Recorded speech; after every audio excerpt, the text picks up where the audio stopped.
Well, hello everybody. Today I'm going to show you how I use my Breville Juice Fountain. And you can always tell a juicer by how efficient it is by the amount of dry extake that you have, the dry waste you have compared to the amount of juice you have. And I guess there's more efficient juicers on the market now which actually use a screw. One of them's coming out of Korea. I believe it's made by Quorum. But I've had this for a while. It's worked really well. But I've come up with a few techniques to actually maximize the efficiency of it.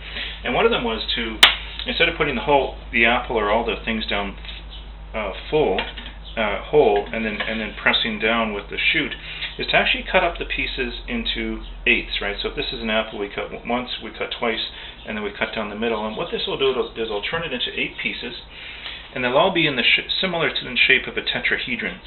And so what this is there's an acute angle on each side, and you'll see why that's important in a second. I can do the same thing with beets, and again I've cut this in, with 3 cuts I get 8 pieces. And the beet, you can see that. And when I've done carrots, I cut them lengthwise. I cut them into small pieces. I don't use the whole carrot through. And then when I've done pineapple, I do the same. I cut it in basically lengthwise, but then I cut it at an angle, and so give it more of a parallelogram effect as opposed to just a square size. So anyway, let me show you what I do here.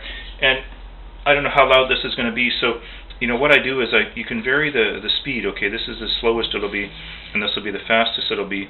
And as you use your juicer, you can experiment to see which one gives you the most efficiency, the least amount of waste, and the most amount of juice as it goes through.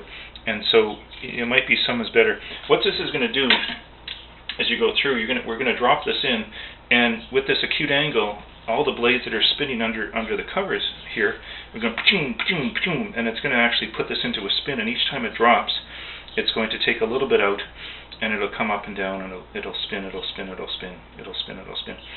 So it's actually using just the pure inertia as to what's going on. So let's see how it works.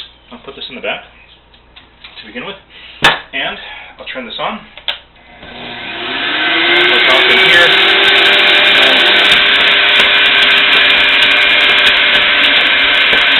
And I can feel it bouncing all the way up to my hand.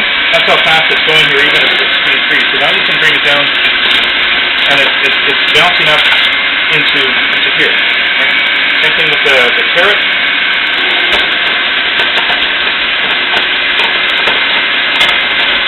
And as I bring this down, I can feel it coming up against the chute. I have the apple.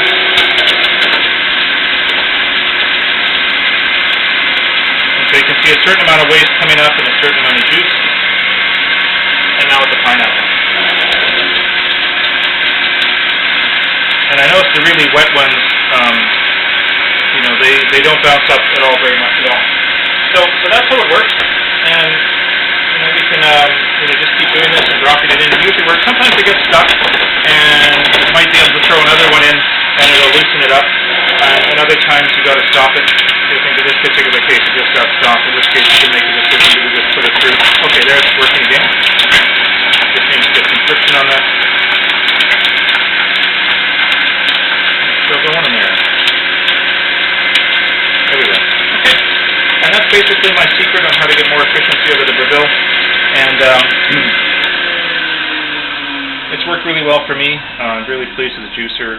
There's nothing like the taste of fresh juice, and it's very healthy for you.